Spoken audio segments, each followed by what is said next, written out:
So last week we got a brand new scene from The Chosen Season 3, and this turned out to be one of the most controversial scenes in Chosen history. But today we're gonna break down every single piece of this scene and talk about all the little details and go through exactly what this scene was, especially if you didn't get to see it during the live stream. Remember, this is a scene that is not completely finished, so I can't just share the scene with you even if I've screen recorded it. I've got to kind of go through and show you what the scene was about without showing you the final product, because it just wasn't done yet. But the good news is that Chosen is done filming season 3, so it'll only be a few more months until we get to see the season that we've all been waiting for. Actually, we'll begin to see the first 2 episodes in theaters on November 18th. And real quick before we get started, I've heard from a few people over the last few weeks that they've actually been getting unsubscribed or getting their notifications turned off for this channel. So if you wouldn't mind just checking that for me before you get going, and if you meant to subscribe, make sure you're subscribed, and we'll get onto this video. So let's go through this scene and break down all the hidden details that we found. So to set this up, we see as Jesus returns to Nazareth, and this is in episode 3 of season 3.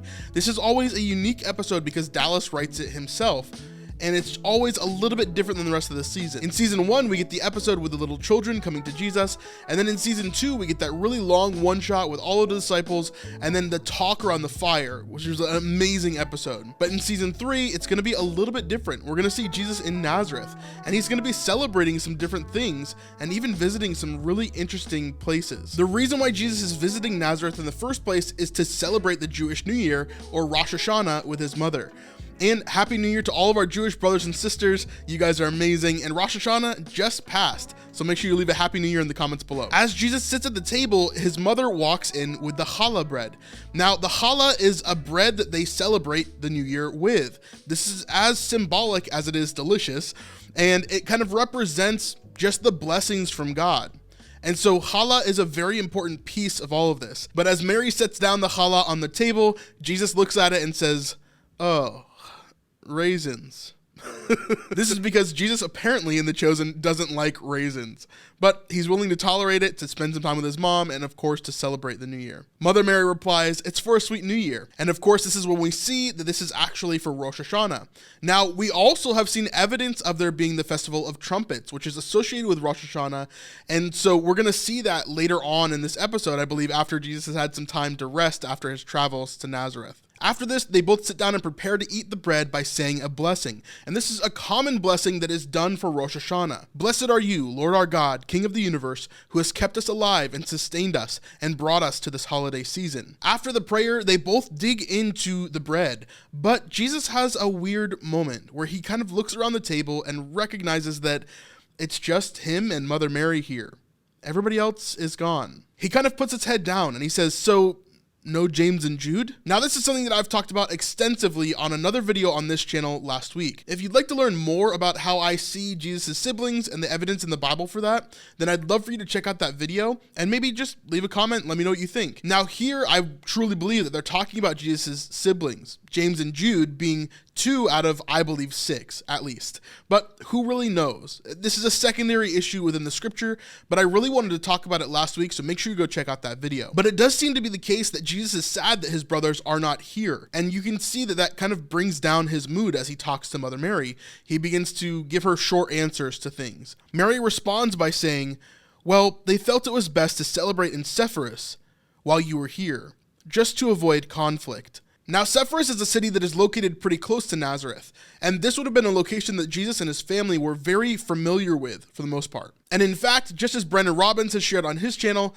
there is a big chance that Joseph, Mary's husband, would have been one of the people to help rebuild this city after its destruction before Jesus' birth. Jesus responds to Mary, "I understand." Mary continues, "I think it's just hard on them, especially with so many people here excited to see you. Everyone's been hearing about what you've been doing, the signs and wonders, and you know how the boys feel about all that." Jesus again responds, "I understand." "But we'll have a lovely time," Mary says. "How's the bread?" Jesus responds, "It's delicious, even with the raisins." Both of them laugh quietly. "So tell me about how your students are doing, each one of them. I want to know what to pray for." Jesus responds, "Oh, Ema, I don't know I'll have time to tell you about every single one of them. I'm ready to collapse." Mary responds, "Fine, just tell me about your 5 favorites." "Ema, I don't have favorites, you know that." "Of course you do, admit it.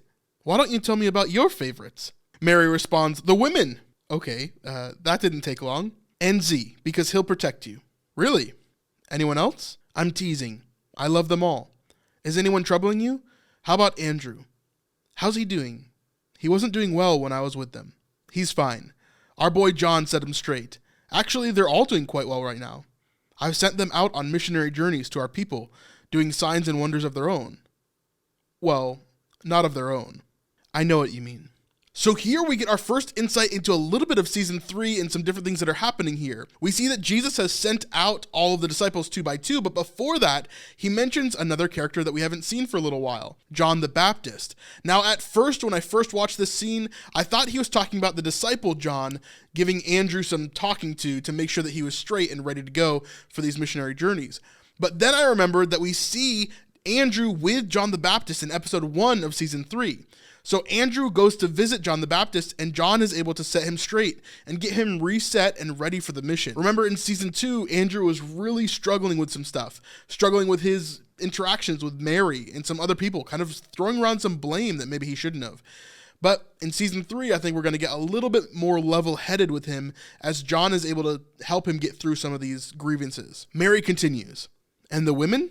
The women are in Capernaum, helping James and John's father start a new olive oil business to help support the ministry. This is really interesting as well. We've been so caught up in what the disciples are doing and what Jesus is doing that we never really got a lot of context into what the women are doing for season 3. Now, remember, in scripture, we hear that the women helped to provide a lot of the monetary value to the ministry. They helped to support a lot of the things that were going on. Now, one of the most common things that we hear when we read through the scripture and we talk about what the women are doing, we actually hear that they were wealthy before they came into the ministry and they were able to support it as they're following along.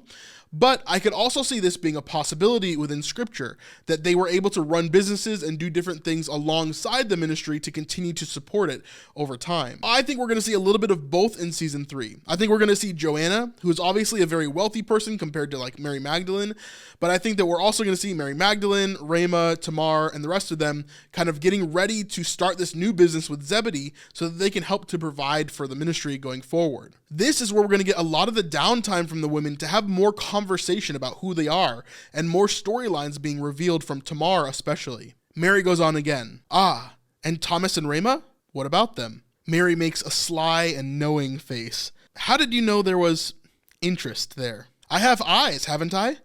I saw they were in love at the wedding. I thought we should just have their ceremony after Asher and Sarah's. Will he ask for her father's blessing? Yes. Do you bless it?